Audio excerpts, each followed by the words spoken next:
യോഹന്നാൻ അധ്യായം 11, 17 മുതൽ 57 വരെ. യേശു അവിടെ എത്തിയപ്പോൾ അവനെ കല്ലറയിൽ വെച്ചിട്ട് 4 ദിവസമായി എന്നറിഞ്ഞു. ബെഥാനിയ യെരുശലേമിനരികെ ഏകദേശം 2 നാഴിക ദൂരത്തായിരുന്നു.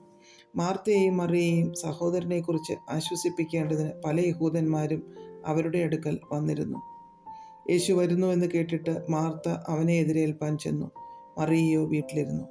മാർത്ത യേശുവിനോട്, കർത്താവേ, നീ ഇവിടെ ഉണ്ടായിരുന്നു എങ്കിൽ എൻ്റെ സഹോദരൻ മരിക്കയില്ലായിരുന്നു. ഇപ്പോഴും നീ ദൈവത്തോട് എന്തപേക്ഷിച്ചാലും ദൈവം നിനക്ക് തരും എന്ന് ഞാൻ അറിയുന്നു എന്ന് പറഞ്ഞു. യേശു അവളോട്, നിന്റെ സഹോദരൻ ഉയർത്തെഴുന്നേൽക്കും എന്ന് പറഞ്ഞു. മാർത്ത അവനോട്, ഒടുക്കലത്തെ നാളിലെ പുനരുത്ഥാനത്തിൽ അവൻ ഉയർത്തെഴുന്നേൽക്കും എന്ന് ഞാൻ അറിയുന്നു എന്ന് പറഞ്ഞു. യേശു അവളോട്, ഞാൻ തന്നെ പുനരുത്ഥാനവും ജീവനുമാകുന്നു. എന്നിൽ വിശ്വസിക്കുന്നവൻ മരിച്ചാലും ജീവിക്കും. ജീവിച്ചിരുന്ന് എന്നിൽ വിശ്വസിക്കുന്നവൻ ആരും ഒരു നാളും മരിക്കയില്ല. ഇത് നീ വിശ്വസിക്കുന്നുവോ എന്ന് പറഞ്ഞു. അവൾ അവനോട്, ഉവ്വ് കർത്താവേ, ലോകത്തിൽ വരുവാനുള്ള ദൈവപുത്രനായ ക്രിസ്തു നീ തന്നെ എന്ന് ഞാൻ വിശ്വസിച്ചിരിക്കുന്നു എന്ന് പറഞ്ഞിട്ട് പോയി തൻ്റെ സഹോദരിയായ മറിയയെ സ്വകാര്യമായി വിളിച്ചു. ഗുരു വന്നിട്ടുണ്ട്, നിന്നെ വിളിക്കുന്നു എന്ന് പറഞ്ഞു. അവൾ കേട്ടയുടനെ എഴുന്നേറ്റ് അവൻ്റെ അടുക്കൽ വന്നു. യേശു അതുവരെ ഗ്രാമത്തിൽ കടക്കാതെ മാർത്ത അവനെ എതിരേറ്റ സ്ഥലത്ത് തന്നെയായിരുന്നു. വീട്ടിൽ അവളോടുകൂടെ ഇരുന്ന് അവളെ ആശ്വസിപ്പിക്കുന്ന യഹൂദന്മാർ മറിയ വേഗം എഴുന്നേറ്റ് പോകുന്നത് കണ്ടിട്ട് അവൾ കല്ലറയ്ക്കൽ കരവാൻ പോകുന്നു എന്ന് വിചാരിച്ച് പിൻചെന്നു. യേശു ഇരിക്കുന്നിടത്ത് മറിയ എത്തി അവനെ കണ്ടിട്ട് അവൻ്റെ കാൽക്കൽ വീണു. കർത്താവേ, നീ ഇവിടെ ഉണ്ടായിരുന്നു എങ്കിൽ എൻ്റെ സഹോദരൻ മരിക്കയില്ലായിരുന്നു എന്ന് പറഞ്ഞു. അവൾ കരയുന്നതും അവളോട് കൂടെ വന്ന യഹൂദന്മാർ കരയുന്നതും യേശു കണ്ടിട്ട് ഉള്ളം നൊന്തു കലങ്ങി. അവനെ വെച്ചത് എവിടെ എന്ന് ചോദിച്ചു. കർത്താവെ, വന്നു കാണുക എന്ന് അവർ അവനോട് പറഞ്ഞു. യേശു കണ്ണുനീർ വാർത്തു. ആകയാൽ യഹൂദന്മാർ, കണ്ടോ, അവനോട് എത്ര പ്രിയം ഉണ്ടായിരുന്നു എന്ന് പറഞ്ഞു. ചിലരോ, കുരുടൻ്റെ കണ്ണ് തുറന്ന ഇവനെയും മരിക്കാതാക്കുവാൻ കഴിഞ്ഞില്ലയോ എന്ന് പറഞ്ഞു. യേശു പിന്നെയും ഉള്ളം നൊന്ത് കല്ലറയ്ക്കലെത്തി. അതൊരു ഗുഹ ആയിരുന്നു. ഒരു കല്ലും അതിന്മേൽ വെച്ചിരുന്നു. കല്ല് നീക്കുവിൻ എന്ന് യേശു പറഞ്ഞു. മരിച്ചവൻ്റെ സഹോദരിയായ മാർത്ത, കർത്താവെ, നാറ്റം വെച്ചു തുടങ്ങി, 4 ദിവസമായല്ലോ എന്ന് പറഞ്ഞു. യേശു അവളോട്, വിശ്വസിച്ചാൽ നീ ദൈവത്തിൻ്റെ മഹത്വം കാണും എന്ന് ഞാൻ നിന്നോട് പറഞ്ഞില്ലയോ എന്ന് പറഞ്ഞു.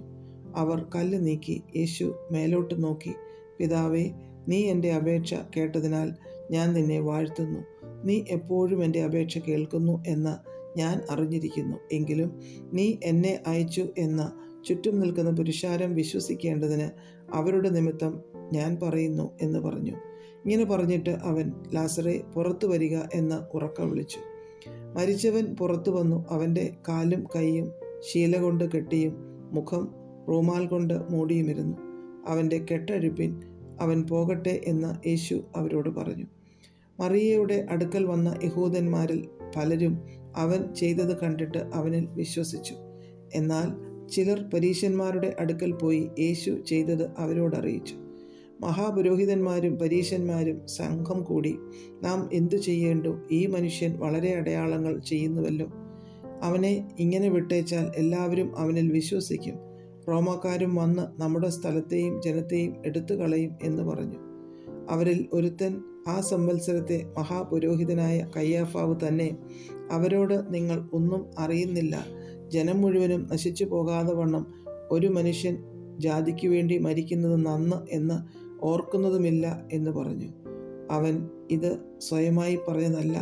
താൻ ആ സംവത്സരത്തെ മഹാപുരോഹിതൻ ആകയാൽ ജനത്തിനു വേണ്ടി യേശു മരിപ്പാൻ ഇരിക്കുന്നു എന്ന് പ്രവചിച്ചതത്രേ. ജനത്തിനു വേണ്ടി മാത്രമല്ല, ചിതറിയിരിക്കുന്ന ദൈവമക്കളെ ഒന്നായിട്ട് ചേർക്കേണ്ടതിനും തന്നെ. അന്നു മുതൽ അവർ അവനെ കൊല്ലുവാൻ ആലോചിച്ചു.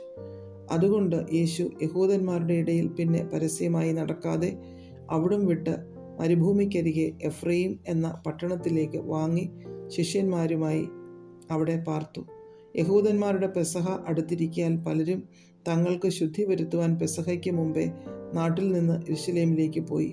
അവർ യേശുവിനെ അന്വേഷിച്ചു ദൈവാലയത്തിൽ നിന്നുകൊണ്ട്, എന്തു തോന്നുന്നു, അവൻ പെരുന്നാൾക്ക് വരികയില്ലയോ എന്ന് തമ്മിൽ പറഞ്ഞു. എന്നാൽ മഹാപുരോഹിതന്മാരും പരീശന്മാരും അവനെ പിടിക്കണം എന്ന് വെച്ച് അവൻ ഇരിക്കുന്ന ഇടം ആരെങ്കിലും അറിഞ്ഞാൽ അറിവ് തരണമെന്ന് കൽപ്പന കൊടുത്തിരുന്നു.